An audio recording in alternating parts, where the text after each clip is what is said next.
good afternoon, good evening to all the colleagues, ladies and gentlemen. Welcome to this very important day, International Women's Day at World Fish. We are very happy to celebrate this day with all of you, as we all know that women's contribution in economic, social, and other spheres across the globe in aquatic food system has played a very good importance to all of us.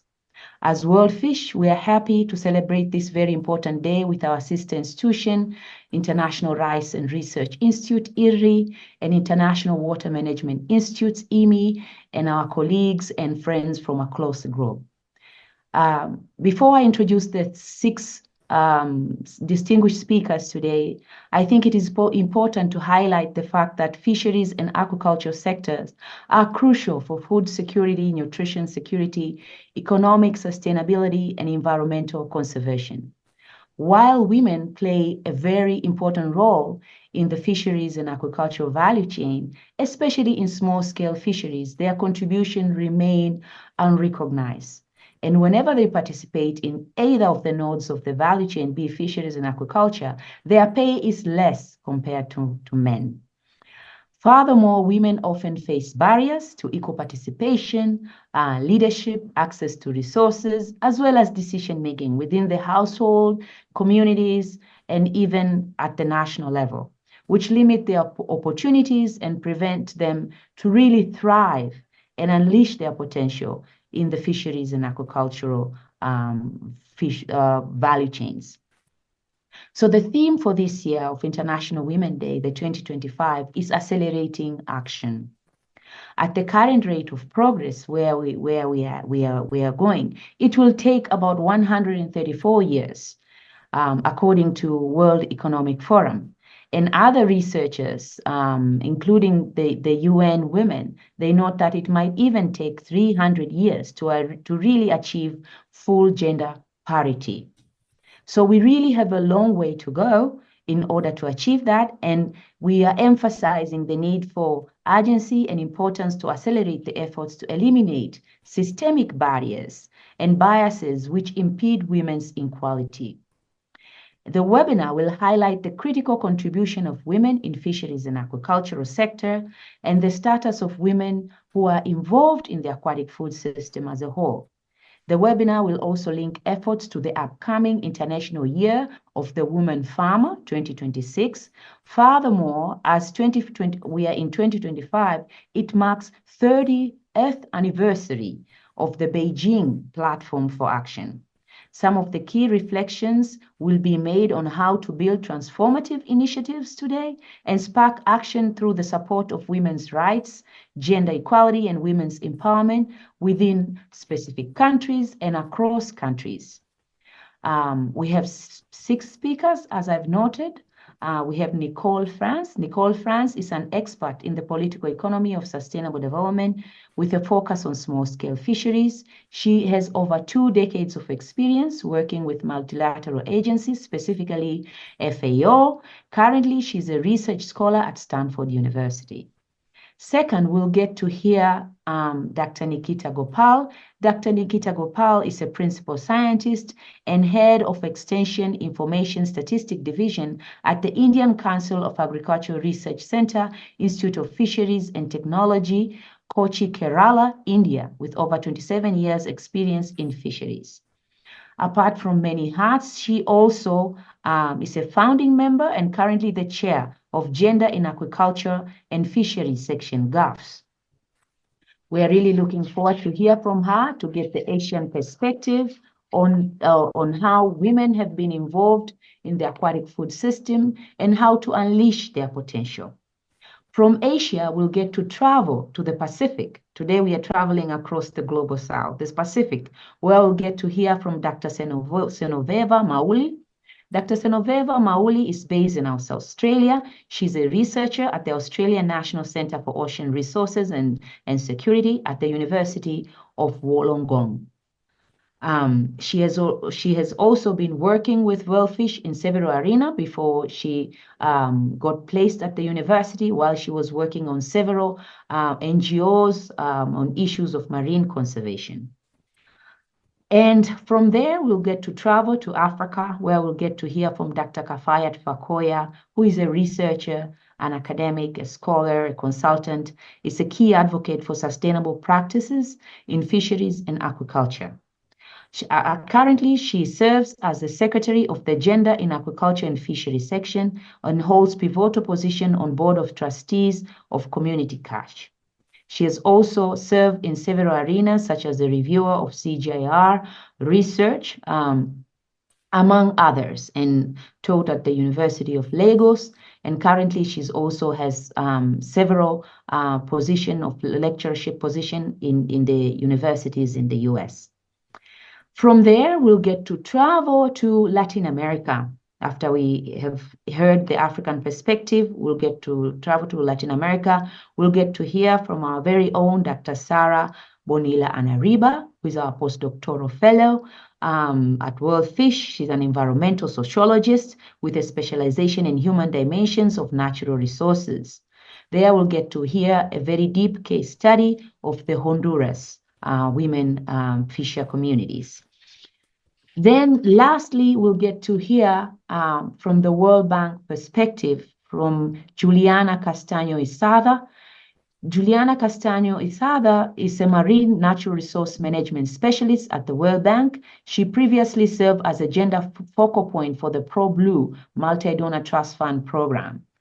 And from then on, she has been working on Blue Economy agenda for the World Bank's Eastern and Southern Africa region. In addition to her primary role, she also serves as a regional gender focal point for environmental projects at the World Bank.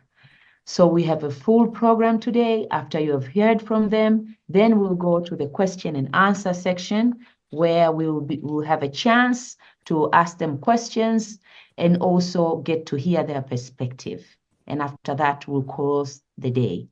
So, and last but not least, I would like to remind you that this is the year that World Fish is celebrating our 58th year anniversary. So much has been done in terms of research for innovation, and so much still needs to be done in terms of addressing issues of gender inequalities and social inclusion, including issues of the marginalized communities, indigenous communities, and disabled. So today is just a starting point where we are really trying to see how we can forge ahead in the years to come in terms of our research for development. Thank you. So the floor is yours. Nicole Franz, kindly. Thank you very much, and congratulations to World Fish for the anniversary. It's a pleasure to be here with all of you for this important occasion. I'm going to speak about the role of women in small-scale fisheries from my previous experience, where I've spent my time mostly in FAO in Rome. Even though I'm currently working as a research scholar with Stanford University, as was just mentioned. So I will frame the contribution a little bit in what we have done or what FAO has done in relation to the implementation of the voluntary guidelines for securing sustainable small-scale fisheries, because I have a dedicated chapter on gender, and I'm going to walk you through that and see how that is relevant for the discussion we're going to have today.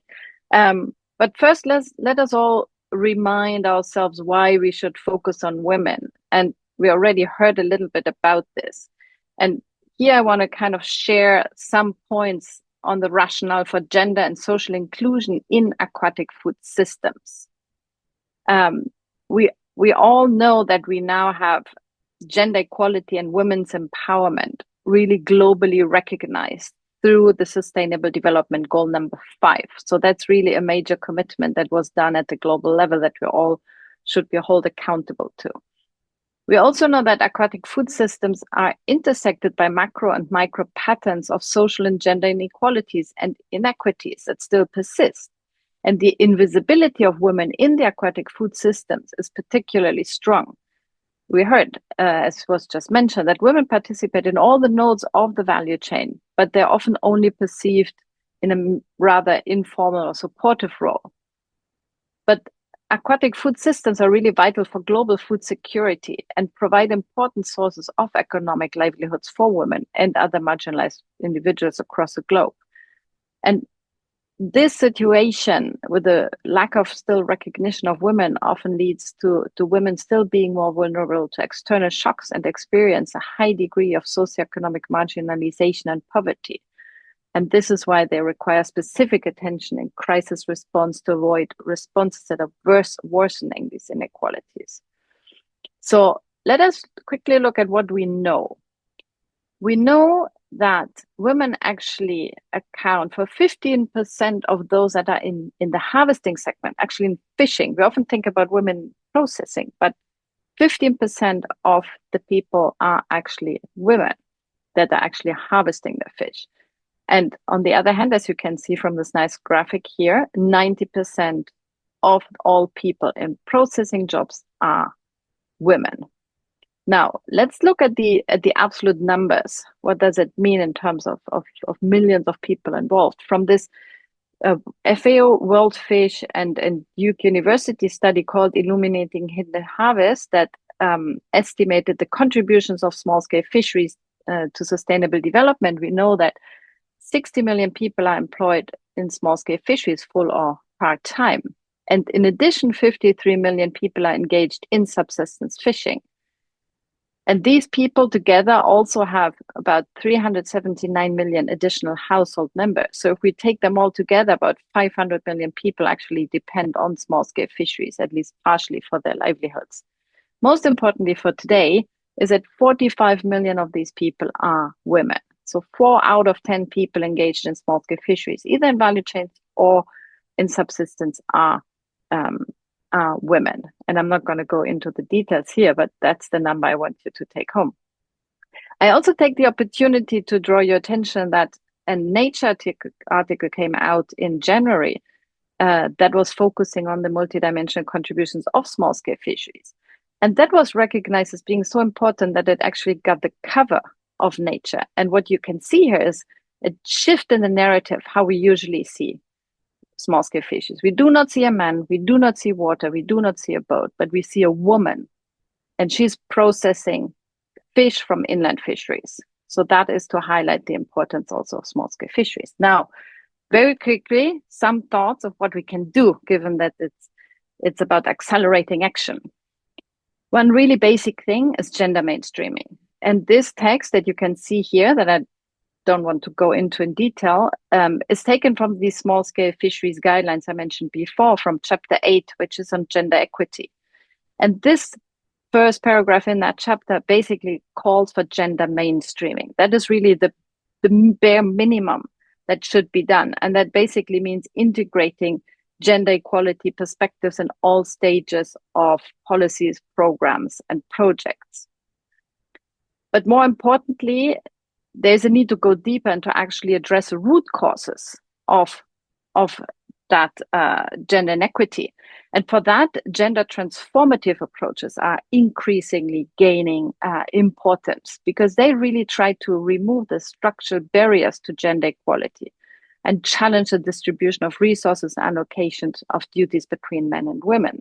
So as FAO, we have developed a lot of trainings on gender transformative approaches in our partner countries to start really changing the root causes that create those inequities. Another paragraph, and this is quite small, I apologize, from the SSF guidelines, is to promote equal participation. Again, I'm not going to read the whole paragraph, but I want to zoom in on one paragraph, on one part that is underlined here. And that relates that women should be encouraged to participate in fishers organizations, and relevant organizational development support should be provided. And I want to give you briefly one example from FAO. We have developed a methodological guide for mapping women's small-scale fisheries organizations that we have applied in a number of countries to better understand the situation and the needs. And we then have worked with the countries, with the women in these countries, to either establish or strengthen specific women's organizations. And here you can see a picture that is from Tanzania, from the National Women's Fisher Organization. It's called TAWFA. It is obviously critical to have government commitment. And this is another paragraph from the small-scale fisheries guidelines. Again, I'm just picking out one line here from this paragraph, which says, where you can see the underlined bit, states should be at the forefront of implementing actions for achieving gender equality. And what I want to share with you here today is one example of that. We now have a number of countries that have established gender desks. For example, again, in Tanzania, but also in Gambia, FAO has supported the establishment of such desks and the training of the members of those desks in relevant approaches.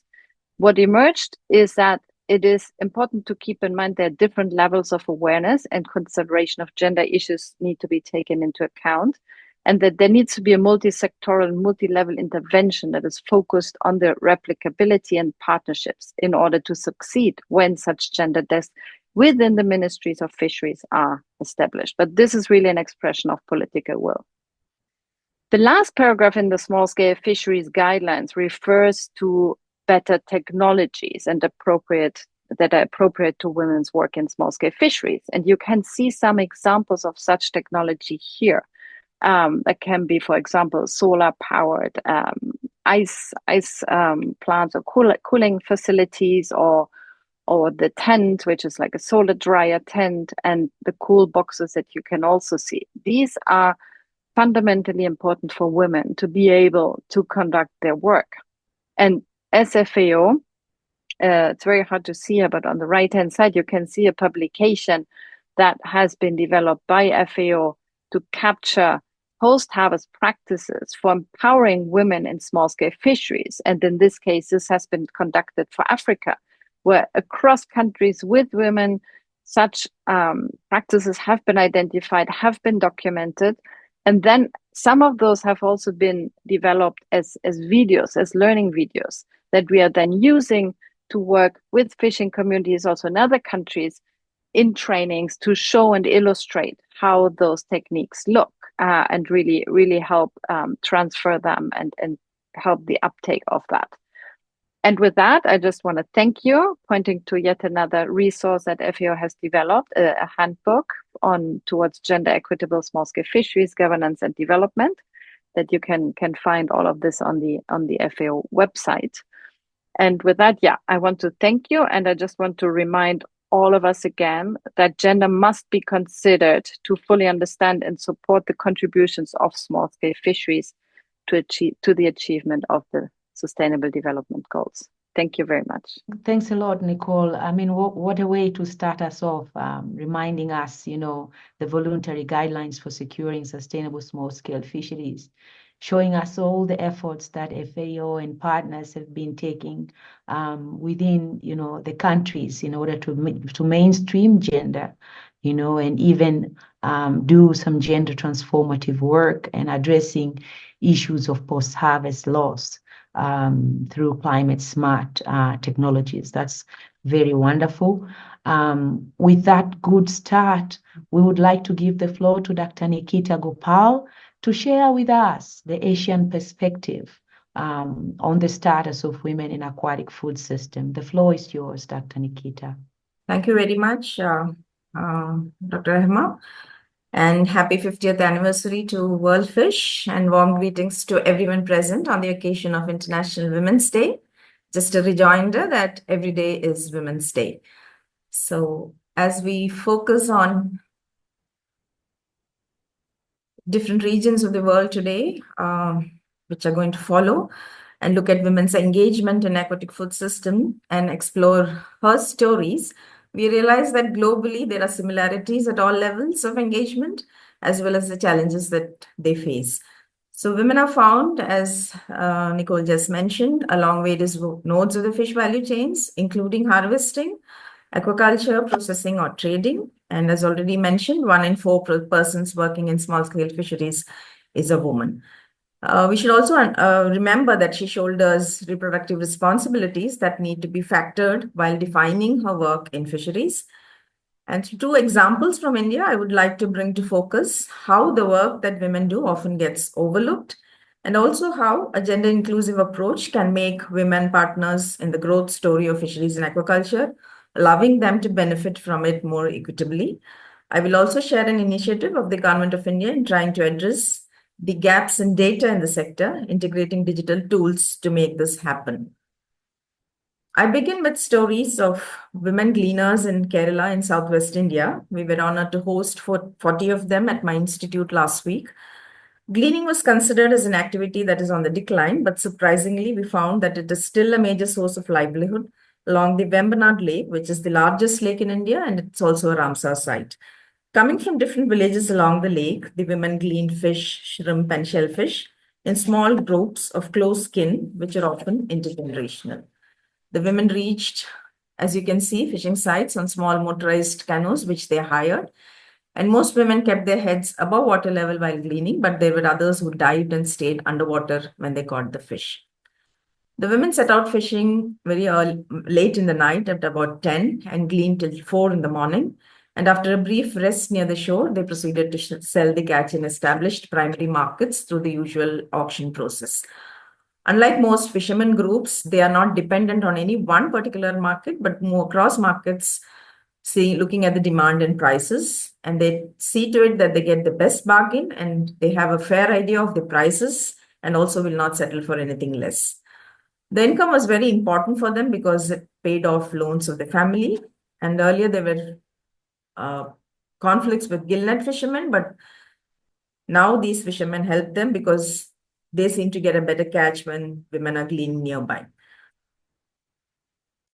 The women are very resilient and confident is what we observed, and most of them love what they do and attach other values to this work. It could be cultural and social, and is also an important source of income, therefore not necessarily aligning with the subsistence narrative. They have a definite calculation on how much they need to earn in a day and try to catch that much on every trip. The work is not without challenge. Despite trying, they're not recognized as fishers, but as ancillary workers, a status that they do not want. Because of this, they don't receive any support like institutional credit or other social security benefits that licensed fishermen get. And there are also increasing issues of plastic and other litter and other pollution that is happening in the water bodies globally. Like the IHH report states, their contribution to fish production is still hidden, as nobody records this data on fish that they harvest, which could be sizable considering there are several hundred women engaged in this activity. This actually calls for innovative strategies to document production. And also we need to look at their occupational safety aspects, which needs to be addressed. This could be there in other occupations and activities that women do as well. This activity is also important for ensuring household nutrition, as good-sized fish and best varieties is used for household consumption. In many parts of the world, both men and women dive to catch seafood. In few locales, women are the main divers, like for instance, the Hainu of Korea, Ama in Japan, the women seaweed collectors in the Gulf of Mannar in India, and the women divers in Timor-Leste. They continue despite difficulties like health issues, negative effects of water pollution, destruction of habitats, and declining catches. They also do not get counted in official fisheries statistics. Even in countries such as Korea and Japan, where women's diving is not overlooked and where they are members of fishing associations, women do not occupy positions of influence or relevance in decision-making. As main users of fishing resources, they should be engaged as active agents for effective fisheries governance.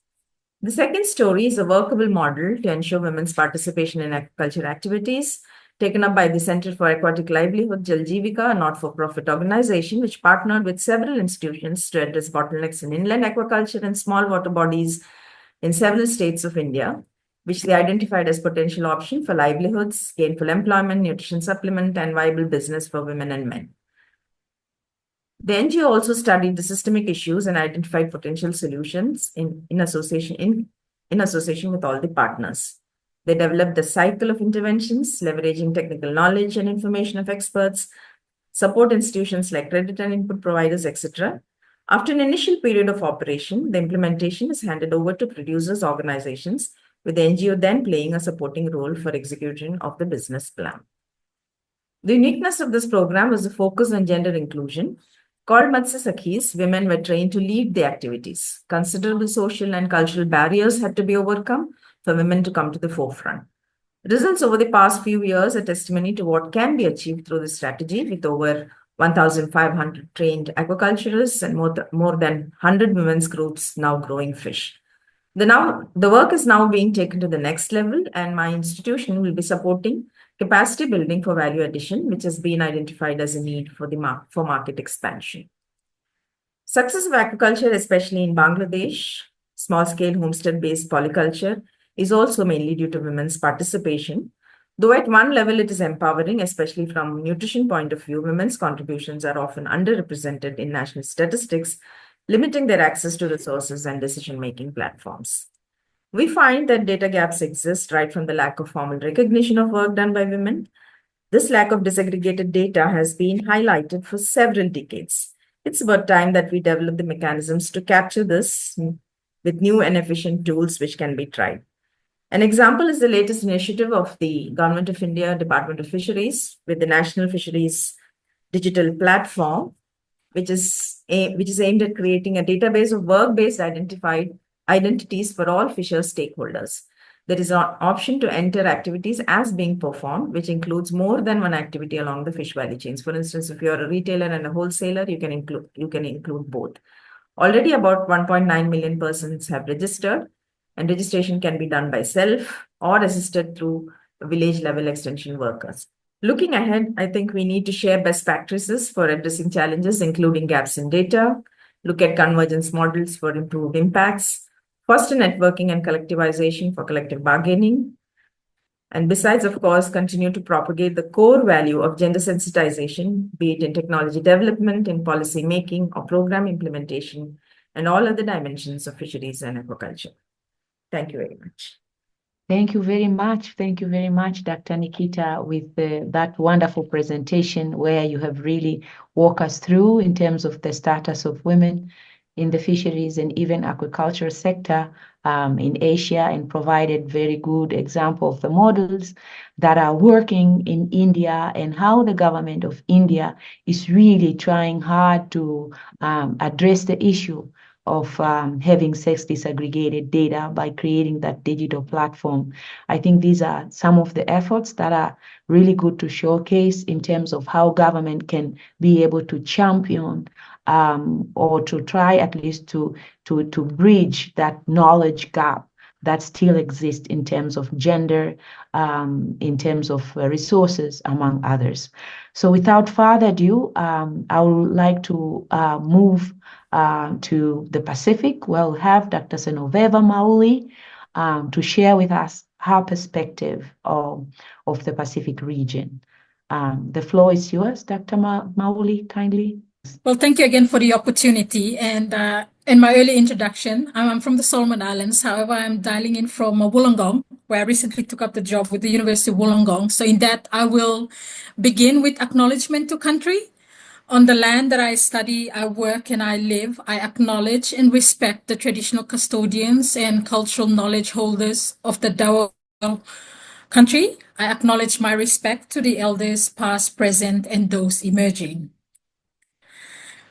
With that, not to take us too far, I'm from the Pacific region, and in then I'm happy and honored and privileged to speak on women in fisheries through the lens of an islander. So I've been in the region for more than a decade, working across levels of governance before my PhD, and in then I'm excited as part of this celebration to share with you all some of the insights of the Pacific region. We're one of the largest regions in the world, as you're well aware, and in that we cover more than 16 million square miles across the region, of which we cover three regions: the Micronesian region, the Melanesian region, of which Solomon Islands is, and the Polynesian region. We're the world's largest ocean, covering over 30% of the Earth's surface and home to diverse ecosystems and cultures. We face significant challenges like climate change and natural disaster, and also in that, we face two significant gender challenges where we have high rates of violence, limited economic opportunities, which I think have been alluded by Nicole in the small-scale fisheries report from FAO, and in that too, we're underrepresented in decision-making processes. And acknowledging the large space of which the Pacific region encompasses, I am happy to share with you all two dimensions of which I think hold similarities across the region. And in that, I will speak on coastal fisheries, which is the inshore fisheries sector, and in that pay focus to on offshore fisheries, of which there is a large there are activities of tuna of which many countries across the region participate in. So in that, I want to share with you some of the barriers and challenges faced by women in the coastal fisheries sector. Women contribute to coastal fisheries, however, are often not included in official statistics and governing practices. Because of the prevailing gender dynamics in the Pacific region, as you're well aware, we have two different types of cultural systems of which are practiced across many communities. We have the matrilineal system of which women have voices in decision making, and also there is the patrilineal system of which men take more the predominant role in decision making. There are those challenges which women voices, opinions and priorities are still at risk or are often being left out in the decision making process. Hence, in that, women still lack active participation in the decision-making processes in community-based management of efforts. These are some of the examples of which I could bring to the table from my country, Solomon Islands, of which there are community-based practices which have been brought to the communities. However, they are the challenges of women who can actively participate in making those decisions. And also in terms of national policy in practice, there is also the lack of capacity for provincial fisheries officer, which then is the subnational levels of governance in Solomon Islands, which is then lacks the meaningful consideration to gender in their respective plans of implementation. However, there have been successes of which I wish to allude in coastal fisheries, in the coastal fisheries sector. In the recent years, national policies have acknowledged considerations in their respective work plans.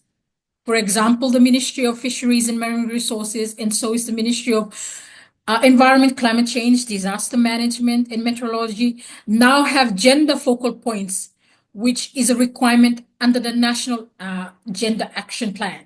So in that, there are these opportunities for women to be part of these discussions across a broad range of sectors, not only in that of fisheries. At the national level in the recent years, also in the Solomon Islands, women have also taken up senior management roles in coastal fisheries management. Non-government and civil societies groups have also extended their efforts working with women in community-based fisheries management activities. And in that, I acknowledge some of the organizations in Solomon Islands, to name World Fish, the Nature Conservancy, Wildlife Conservation Society. So are those locally based non-government organizations, to mention Solomon Islands Rangers Association, Ecological Solutions Solomon Islands, who have done some amazing work in terms of coastal fisheries management, of putting together some activities which have brought in women to be actively part of this, and more so bringing them the opportunity to engage in decision-making processes. Taking us far to the offshore sector, of which, as I've earlier mentioned, there are other Pacific countries which are also participating in the tuna space. There are some barriers and challenges for women in the offshore sector. Gaps remain still in the mainstreaming of gender in regional and national tuna fisheries policy. To allude to this study, where gender mainstreaming of policy and practice remains simplistic and narrow, but transiting towards more equitable outcomes for women still remain the challenge. In countries, for example, Kiribati, there is also still the inadequate technical assistance and financial products to support with small-scale businesses, of which women take part in vendor activities such as selling of tuna in front of communities, stalls, of which they still encounter some of those challenges. Gender stereotype is also a major challenge. There is still that stigma when women work on vessels as crews. A number of women has participated in observer and crew training, but many do not eventually go on board to work. think still having that safety concern of being out in the waters for a long period of time, and in that missing in some of their key roles as mothers back at home and also in the communities.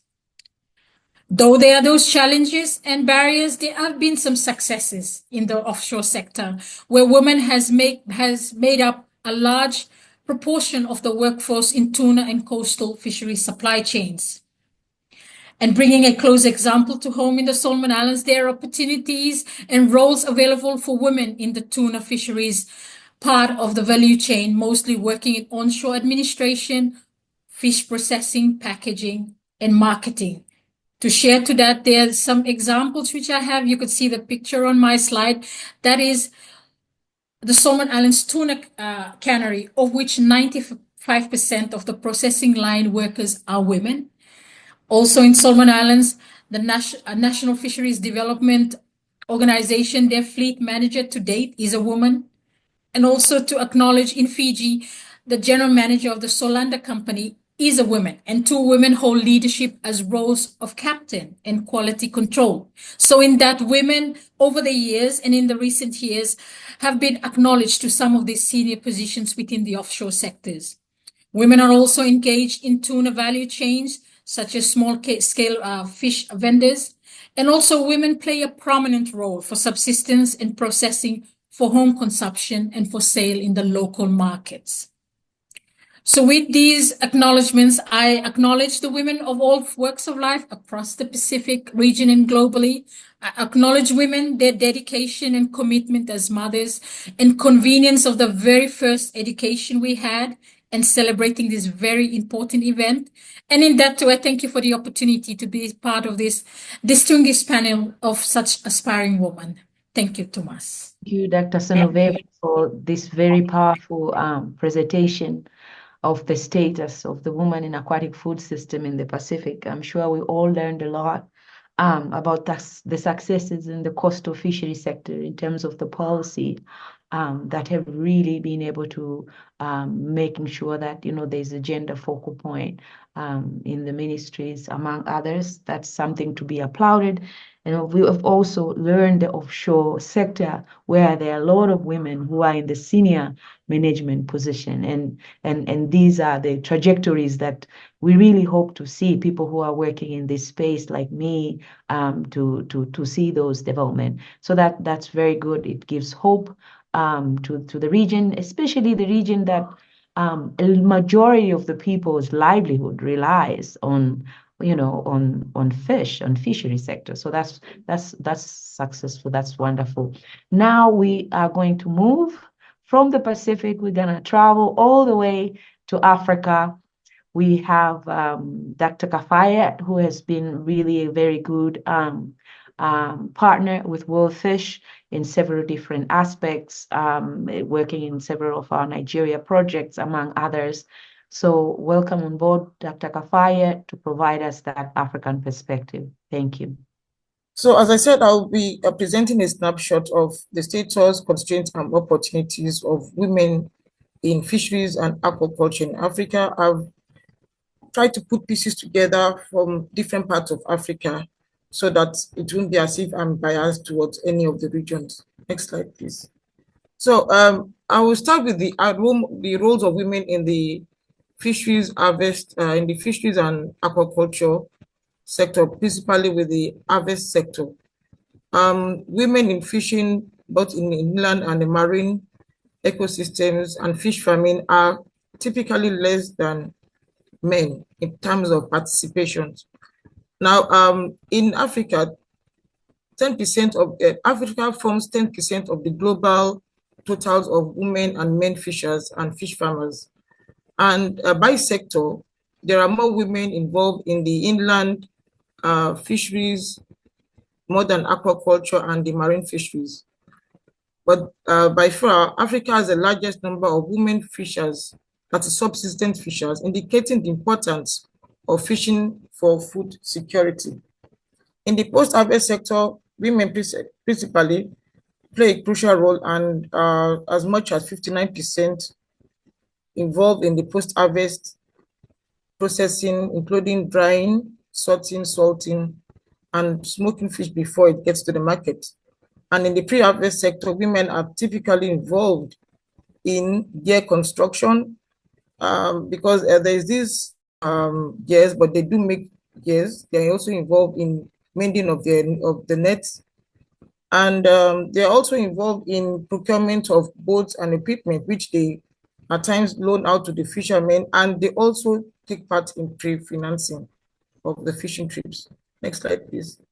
So, but then apart from these roles, women also hold very important positions in terms of in the communities and the households. They are homemakers, they're caregivers, they're mothers, wives, and of course they make provisions for food in the households.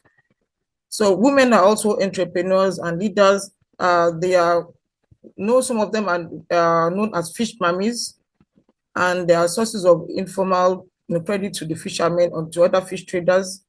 And of course, they are also involved in processing, transportation, distribution on very large scale within the communities, mostly. And some of them are also involved in governance in terms of the communities, and also we're also leaders of women in the communities, and they provide that voice for the women in different communities.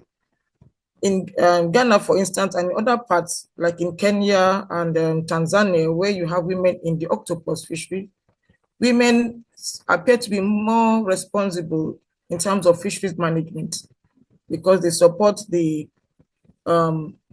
close season and are also against IUU fishing. I decided to take examples from different fisheries across selected African countries, just to show the activities of women and the gender dynamics. For instance, in Senegal, Gambia, Ghana, and Nigeria, there is harvesting of oysters in the mangroves. And the Gambia, for instance, this is a woman-led fishery. And this action also helps to conserve the mangroves as well as the oysters, because they've been given an exclusive right to some areas of the mangroves for their oysters. Now, in Tanzania, Kenya, Mozambique, there's a seaweed aquaculture where women are also leading. Men also take part, but they are found in the post-harvest sector typically. And this sector accounts for about 7.6% of the GDP in Zanzibar and is the third largest foreign exchange earner. In Kenya and Tanzania, typically in the West Indian Ocean, octopus fishing and sea cucumbers are typically women's activities, but then you also have men taking part. And in terms of the sea cucumbers in Madagascar, there's been a shift from wild capture to place-based aquaculture, and this has actually displaced the women in terms of their participation and in terms of their contributions and benefits from the fishery.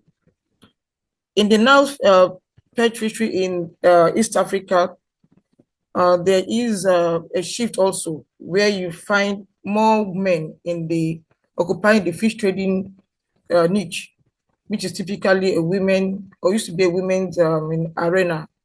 So this is as a result of the commoditization and of the fishery.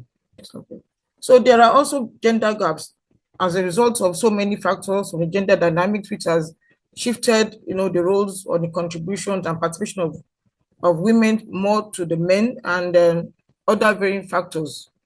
So we have gender data gaps in terms of the role of women is underrepresented, typically when we consider the subsistence nature of fishing of so many women, which is not typically acknowledged in commercial fisheries data sets.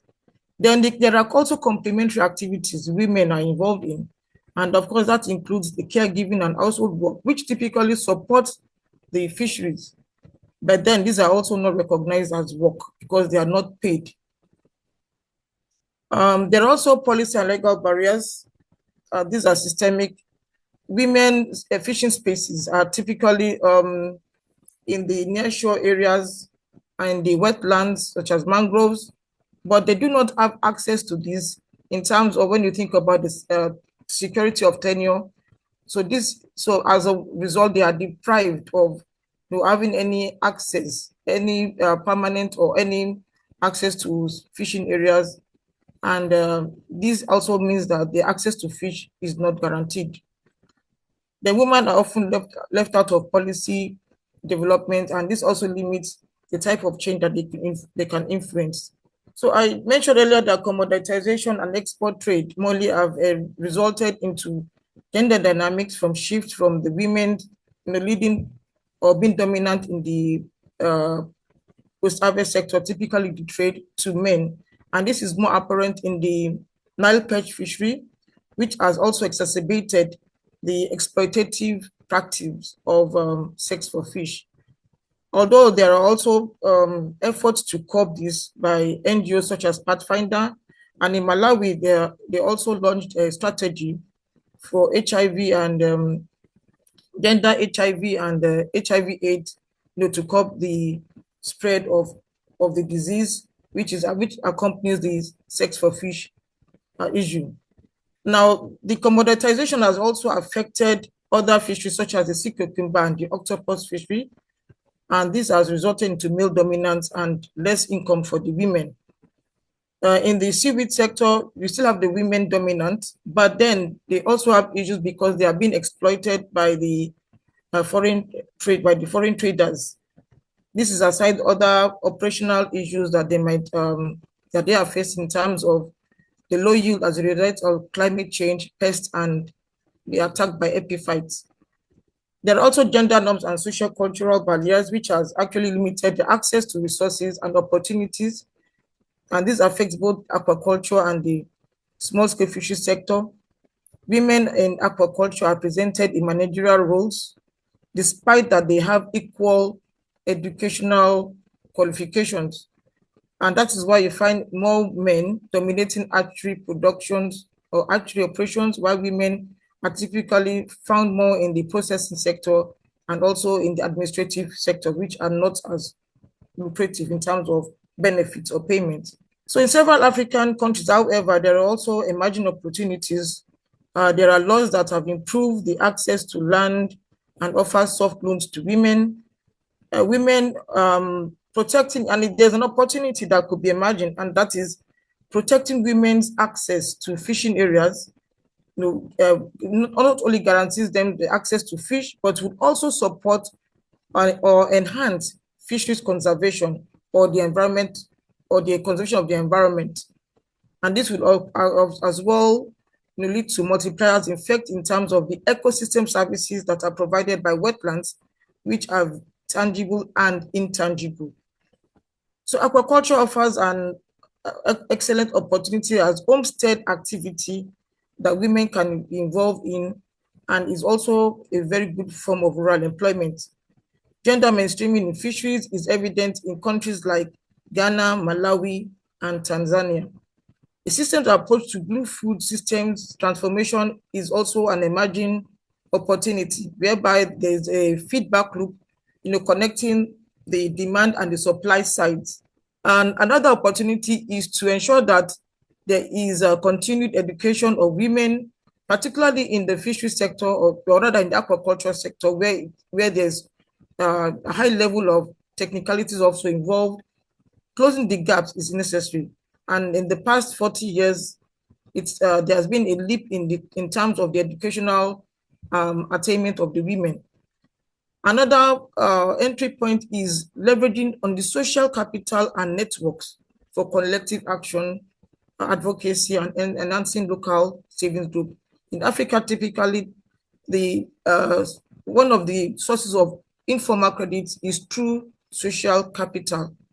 And that has helped a lot of women to access fish and to gain some confidence in their trade. And one of the other opportunities is to create mentorship or peer-to-peer learning across different communities by identifying champions among the women entrepreneurs who can effectively help other women to grow into successful entrepreneurs as well. And then lastly, there is also in North Africa, we also have an emerging opportunities where some of the women in Morocco and Tunisia are also challenging gender norms or gender stereotypes. They are also found as women fishers. Now, one of the other issues that I would like to talk about, which I've also found an opportunity, is that when you include women's knowledge in technology development, it enhances the adoption of that technology, provided that technology is culturally relevant to their needs.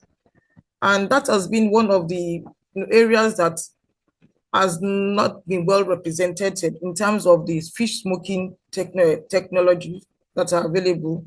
We find that in most of the fishing communities, unlike in aquaculture, the adoption of modern fish smoking kilns is still low, not just because of the cost, but because women who have not been integrated in the research from conceptualization of the designing up till the end.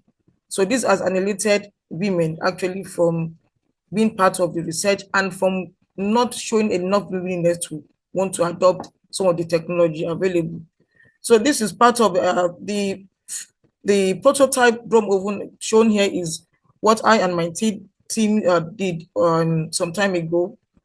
It was a gender research, and what we did was to build a prototype oven based on the local women's use of the drum oven, which is prevalent in most parts of Africa. You can see in one of the pictures that there are half drum ovens mounted on clay. This is one of the forms of the way the half drums is used.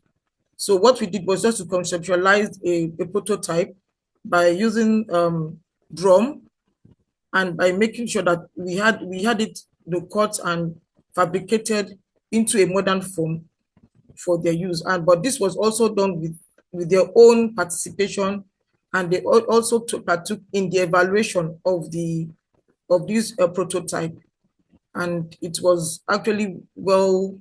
The response was very great. So this is just an example of how we can foster adoption across fishing communities, because we need it for them to take up something modern, something new that would, also help protect them from fish smoking, and also make them embrace something that will help them against climate, also adapt them to the climate realities of today.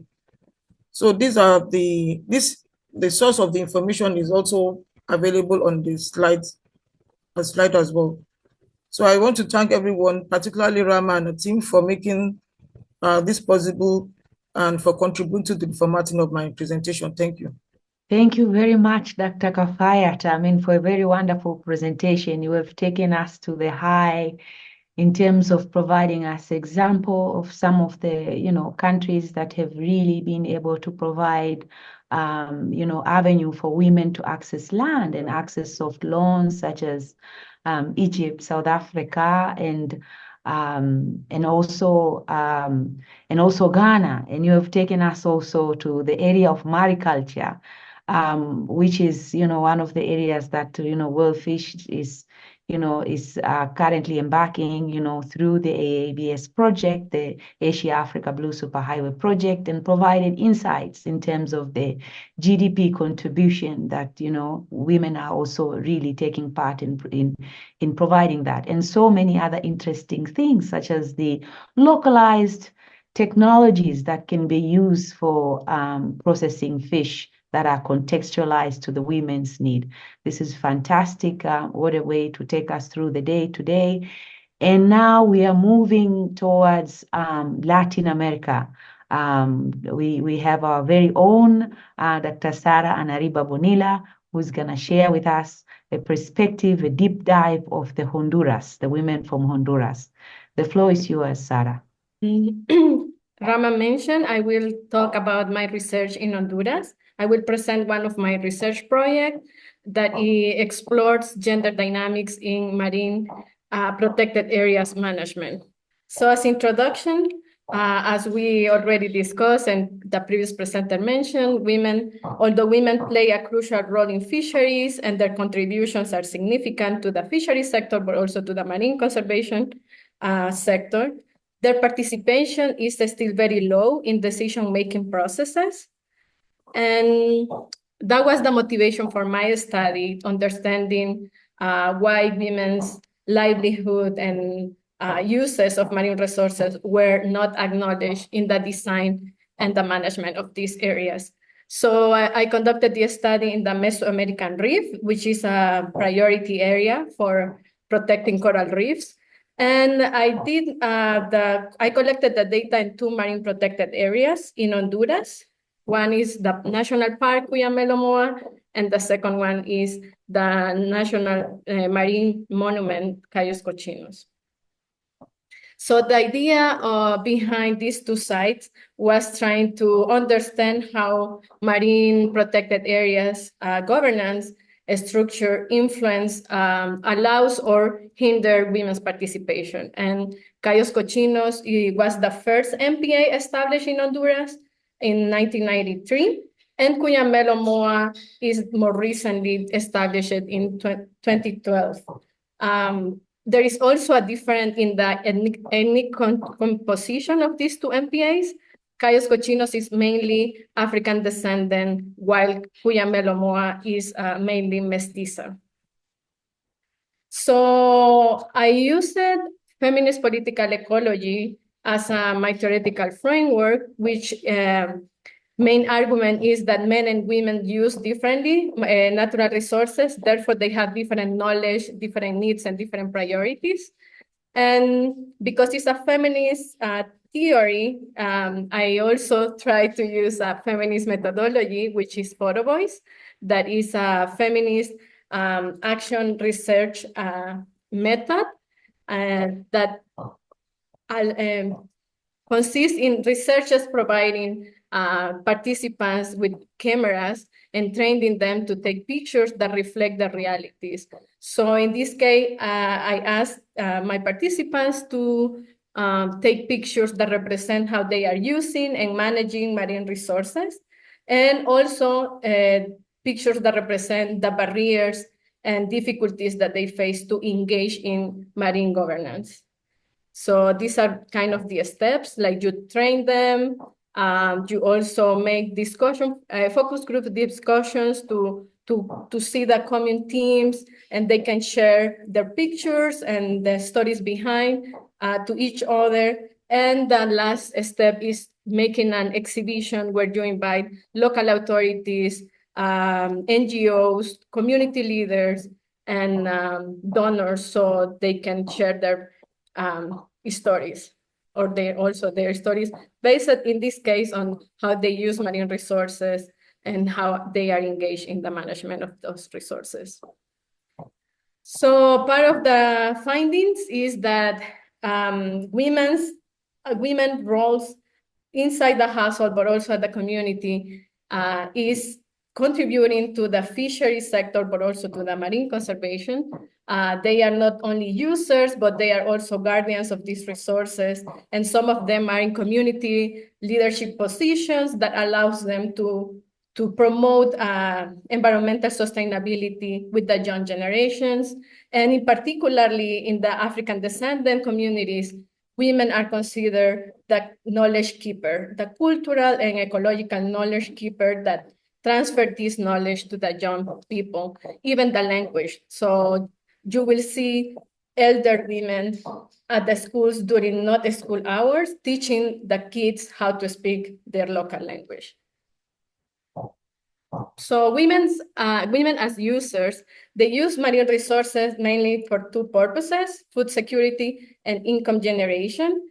And although men and women participate both in fishing, the type of activities and the type of species that they are capturing, catching are different. So in terms of subsistence fishing, women are going with their kids to the shore and they are doing gleaning or like catching crabs, clams, and small species available in the mangroves or near to their communities.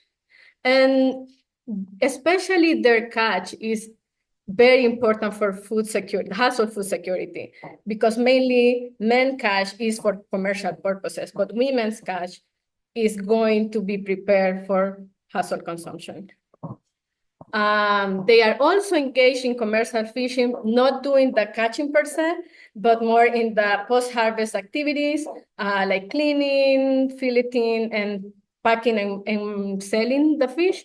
And this is one of the roles that is most acknowledged, because you can see the engagement, but it still is not enough for them to be participating in the decision-making of the fishing sector. Some of the constraints that they are facing to use marine resources are the limited access to productive assets, the gender norms and expectation, domestic responsibility, discrimination, and sexism. And I will provide some example of each. So as Luisa quotes reflect there, it's not only women that have limited access to productive assets, men also, both of them. Not all men has access to boats and fishing gears and equipment, but women are in a worse position than men in getting these assets. For example, if you see in the picture there are some development projects providing these assets, but they are targeting just men because they are the fishers in the development agency's eyes. So that is something that women is facing, like not recognition of they as a fisher women. They are more known as a support role or support women or the wife of the fishers. So this limited access to productive assets is exacerbated by gender norms and expectations. As I said, like this traditional perception of fishing being a male-dominated sector don't allow women to get access to resources, but also to engage more in some of the fisheries, small-scale fisheries that are happening in their communities. Men are not willing to engage women in their fishing trips or like sharing more the productive activities. There is also limitations for women in terms of domestic responsibilities. They are the primary caregiving, not only to children, but also to elderly. So they need to be at home most of the time, so that reduce their mobility to be able to access marine resources. And as I mentioned before, there is a lot of discrimination and sexism from the fishermen against women. They think that they are too weak, or that, for example, menstruation is a big issue. They don't want a woman that is menstruating in their boats because it's dangerous and attracts sharks, or there are more like a lot of beliefs behind this discrimination and sexism. In terms of participation in marine governance, again, women are facing multiple roles and responsibilities, not only at the household level, but at the community level, and they need to prioritize development instead of conservation. I will provide an example about that. And there is also like socio-cultural norms that prevent women to be in a better position, or if they are in position to actually influence decision-making. And yeah, machismo and sexism, not only from their partners, but also in the institution, that marine protected area managers are creating a divide between fishing, inviting only men, and tourism invites only women, when at the household level, both of them are engaged in the two activities. And there is economic constraint for women to engage in conservation efforts. So in terms of multiple roles and responsibility, most women like Raquel shared that difficulties that they face in the daily base in combining housework with more productive activities, like having small businesses to sell fish or chicken or food, prepared food. But also, this is exacerbated for those women that are in community leadership positions, to be that having like schedule conflicts, like all the meetings are at the same time, or different topics, different NGOs go to the community and want to engage with the leaders. So these women are facing like an extra workload in terms of community development, and they cannot engage more in another kind of activity like marine conservation. In terms of machismo and sexism, this was more also from men, like this controlling behavior and jealousy that many women said, like, oh, my partner don't allow me to go because there is too many men there and I will be the only woman. Or also at the institutional level, when managers are invited fishers to trainings or to environmental education campaigns, they are focused mainly on men. And then when they are working more with the tourist sector, they engage women. So creating this divide is also feeding this machismo and sexism behavior. In terms of economic constraints, I think this is a reality worldwide, that women have limited economic resources, so they prioritize their immediate household needs instead of engaging or investing in marine conservation. Like, for example, Alicia shared that if she has just money to buy rice and beans for their kids, she will not spend that money in paying for a bus ticket to go to a meeting on marine conservation. Even if they provide like the lunch there, she still needs to provide for the family, but also it's that time that they need to invest in going to the conservation effort that they can use to do something productive that can generate income for the household needs. And on top of that, there are some intersecting barriers for single women, for example, but also for elder women. As many of us are aware, like intersectionality is an issue. Like there is, not all women are in the same position. Some of them has resources, others not. Some of them have a partner and others not. So those that doesn't have a partner face an extra challenge in the sense that they have to prioritize to provide for their family. They don't have anyone to take care of the kids. So for them, it's more difficult to engage in marine conservation. Sometimes also age is playing against older women in the sense that because some of the marine conservation are also perceived like a hands-on and like very demanding physical work, like planting mangroves or doing activities outside of the home. So they are not even invite the older women. So that's something also that we need to consider when we are designing interventions to promote environmental sustainability, but also marine conservation. But I don't want to leave you as having a very victimized picture of women, because I think they are also creating ways to engage, although like despite all these barriers and challenges that they face in the daily basis, they are creating their own spaces, establishing support networks that allows them to exchange knowledge, resources, and support each other in their daily life. They are also building solidarity and mutual care networks. And I think this one is very important for them to have access to resources. Like, for example, in Cayos Cochinos, while one group of women are cooking for tourists, other group of women are taking care of the kids. And then the next day, it works the other way around. So at least 2 days in a week, they can generate income for the week expenses of the household.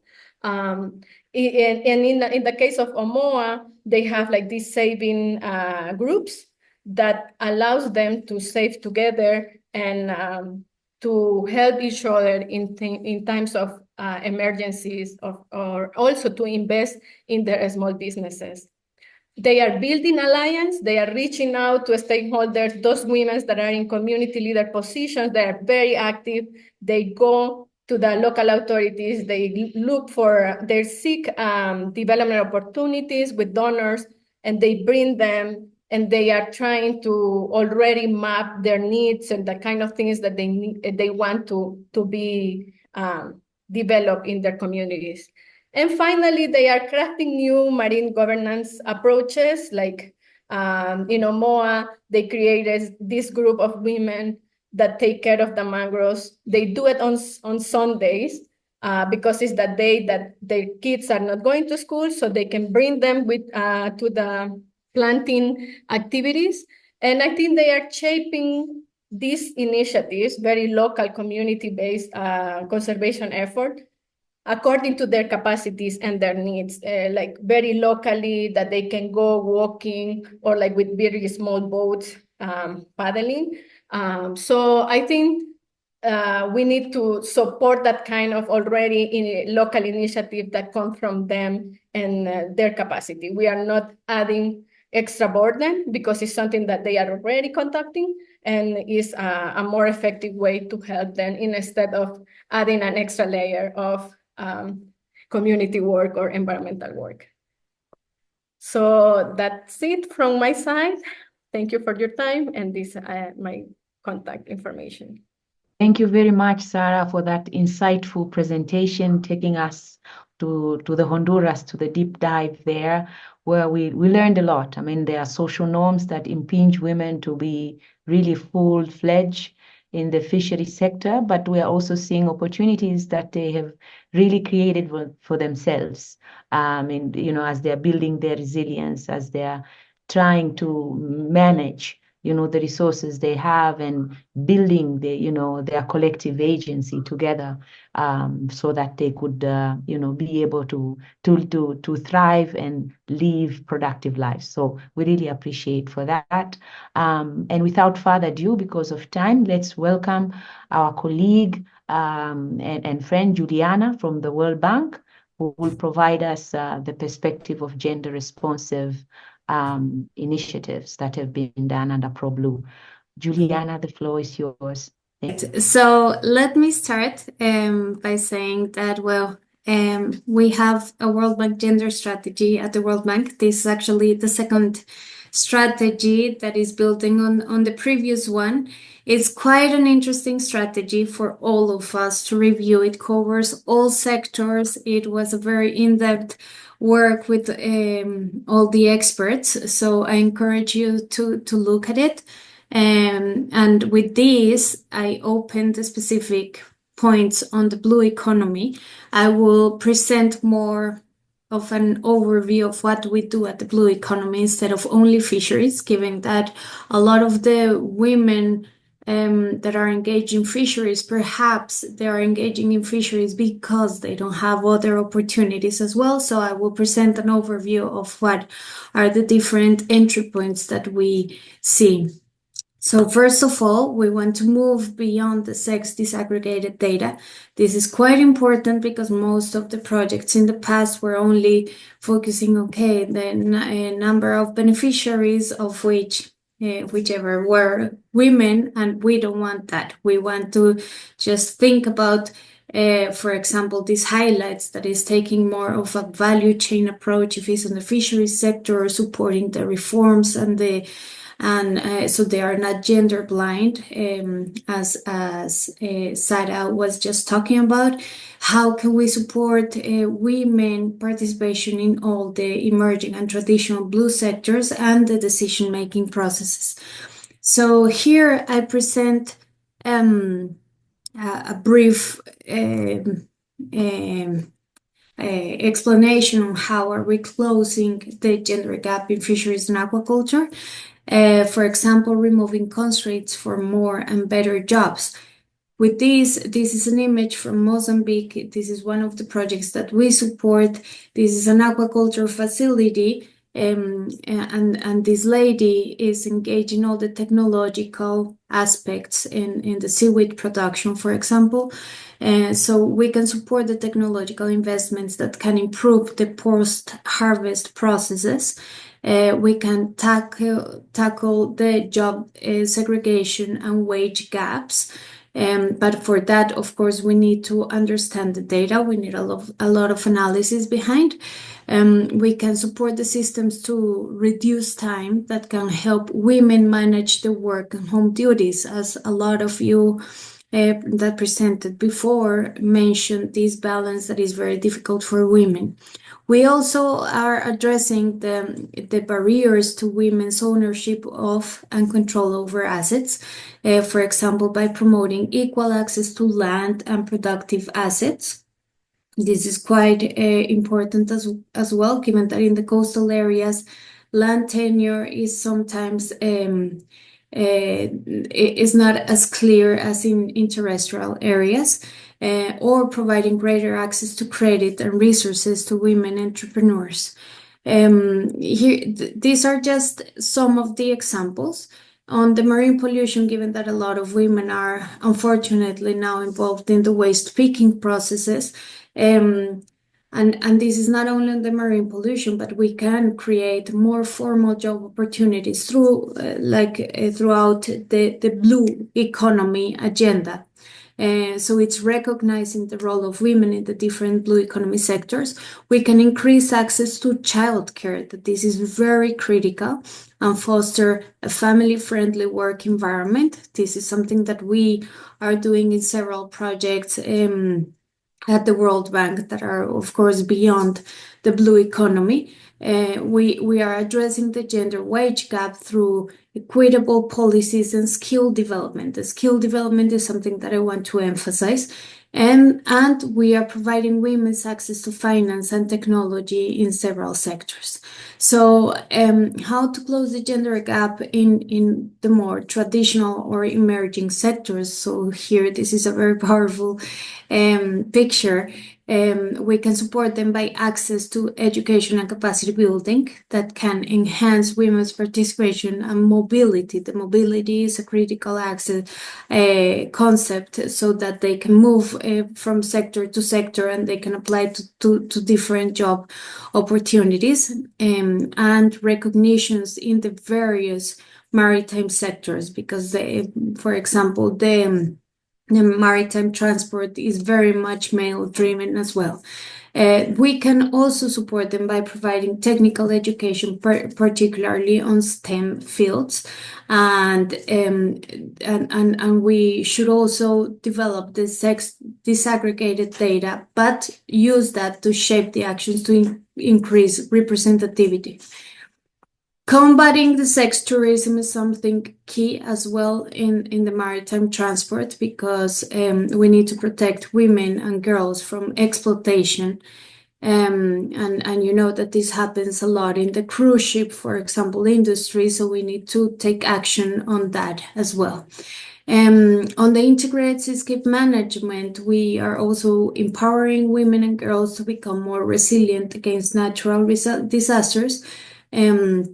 And again, like providing this capacity building and appreciating women's role in the management of coastal and marine resources. I want to wait. I deleted some slides given that there is not enough time. So I will just jump into the Mais Peixes Sustentável, that is a matching grant program in Mozambique. This is an incredible program that our colleagues are leading from the government of Mozambique. This is financed by the World Bank, or co-financed. I want to highlight here that this Mais Peixes Sustentável, and they are enhancing the competitiveness and visibility of women. They have been supporting more than 1,000 women with materials and providing strategic equipment for the storage of fish products. And they have ensured better product preservation and market access for these women. They have increased visibility and community representation of women engaged in this program. And they are also supporting the capacity building and business empowerment by training in financial literacy and business, which is also something critical given that we can't assume that everybody has the same knowledge about how to manage their own finances. So with this program, they are also strengthening the entrepreneurial skills through formalization and coaching sessions to develop leadership capabilities and business plans so they can succeed in this sector. They are also providing the financial support and co-investment. So they provide up to 25,000 in grant funding, and they invest in essential business assets, as you can see in this picture. So this is for both capture fisheries, but also for aquaculture. So women that participate on this, they provide 20% of the investment, and the matching grant covers the 80%. So it fosters the ownership as well and financial responsibility.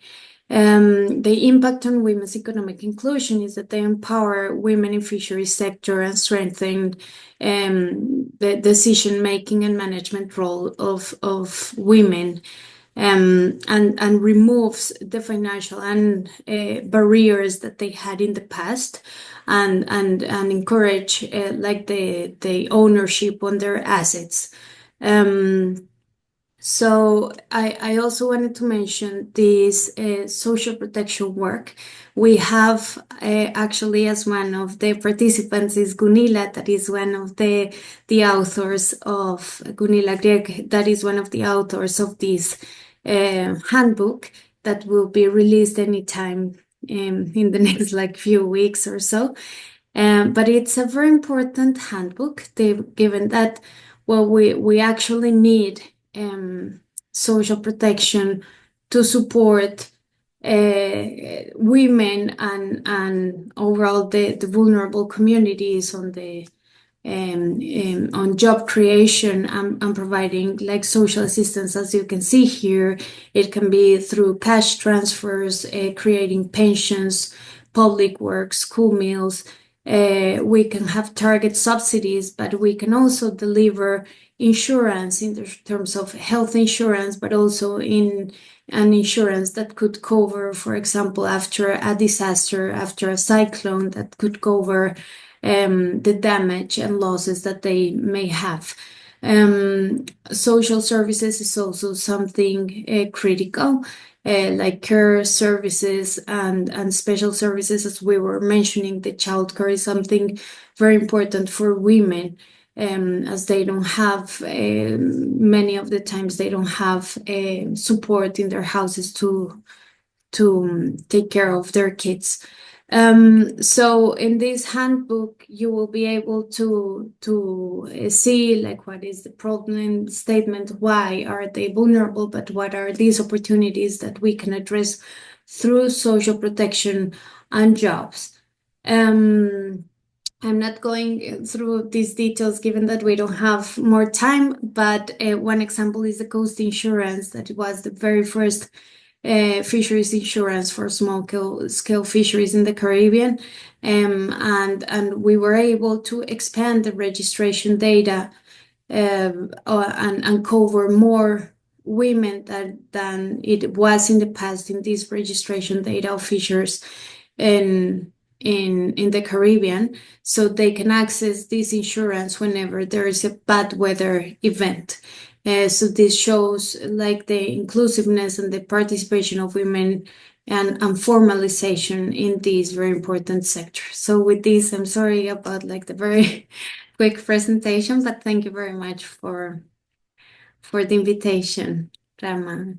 Very insightful, showing us, the larger perspective on how to really think of the fisheries, aquaculture, and the blue economy as a whole. Women are participating in that maritime space, and how do we address their needs, and the issues of social protection, which now is moving to the heart of the CG work, trying to see especially these vulnerable communities in the coast, how do we really be able to, to meet their needs and, improve their livelihoods. So without further ado, I think we have already gone past the hour. If there is any burning questions from the audience, I already would like to highlight that before we close. Or if there is any remark from anyone that they would like to share, because we want also our audience to participate. They've been listening to us throughout, in getting, enriched about, the issues of women in the aquatic food systems and how they've really contributed to the sector, and, the invisibility that we are trying to really address for us working in research for development. Anyone would like to share anything? Maybe Nicole, can you highlight to us before we close these voluntary guidelines for securing sustainable small-scale fishery? How can we be able to make sure that the countries that have signed the agreements, to take part in this voluntary guidelines, how can we make sure that we reinforce that they are able to be accountable? What measures need to be set forth for them to achieve the accountability part, and what progress can you allude to us that have been made in implementing those very important guidelines? Yeah, thank you for that question, Rahma. Those are lots of questions, actually, and I'm not sure I have all the answers, but let me share briefly one example that we have, how countries are actually taking action on these guidelines and moving them from being an international instrument and trying to move them to action on the ground. And that is through what is called national plans of action for small-scale fisheries. And those are plans that are co-developed by a national task team, usually, that is composed of representatives from the government, but also representative of small-scale fish organizations, including women from the beginning. And at times, there are also representatives from academia, from NGOs, whoever are the stakeholders around small-scale fisheries, really in a national context, to then identify, based on these guidelines, the national priorities and take action. And I think what the important thing is here is to really build ownership and recognize that there's a role to play for everybody, because it's about holding accountable, but it's also about showing what each of us can bring to the table in order to advance gender equity in small scale fisheries.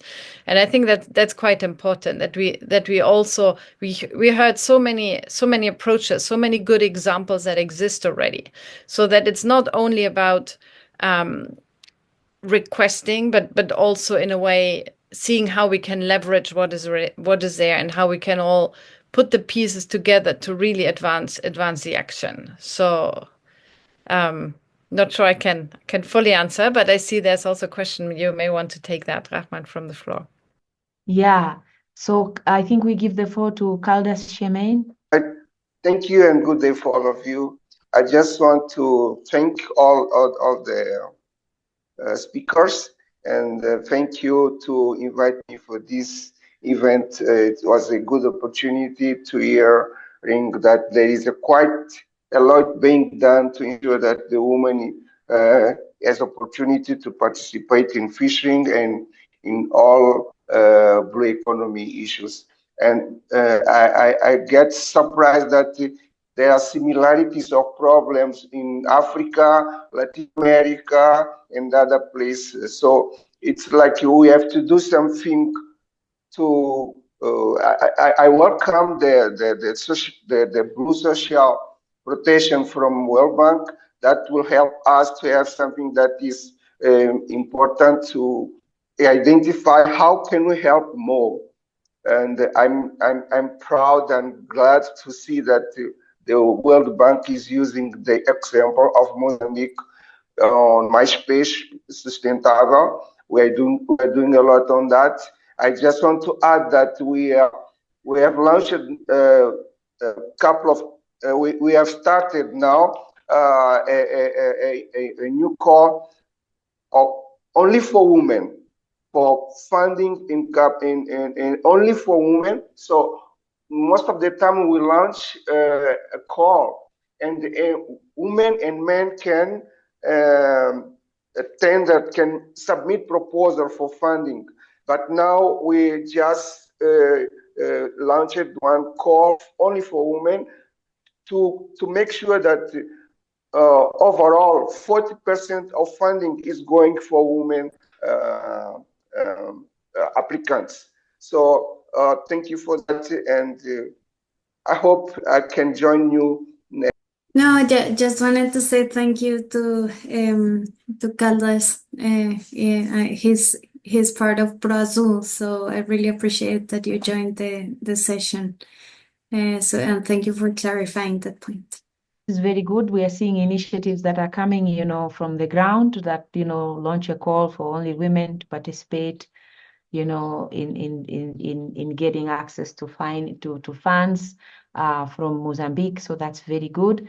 I think today we have learned a lot. Overall, we are seeing a lot of similarities, as Caldas Chamas has put forward, that, even though we have traveled across the globe, especially in the global south, the similarities are still there. The social norms are still the obstacles that we really need to tackle. And us as World Fish, and I'm sure our sister institution within the CGR system, such as IRI and IMI, we are looking forward to work hard with together through several different forms, such as the science programs and accelerators, and also to work with our partners and other stakeholders to make sure that we are addressing issues of gender equality and social inclusion in the aquatic food system. Thank you very much for participating today to celebrate with us the International Women's Day, and also, sharing the moment of the 50th year anniversary for World Fish. Thank you, everyone, and thank you very much to our lovely speakers today for sharing their insightful knowledge in the fisheries and aquaculture sector.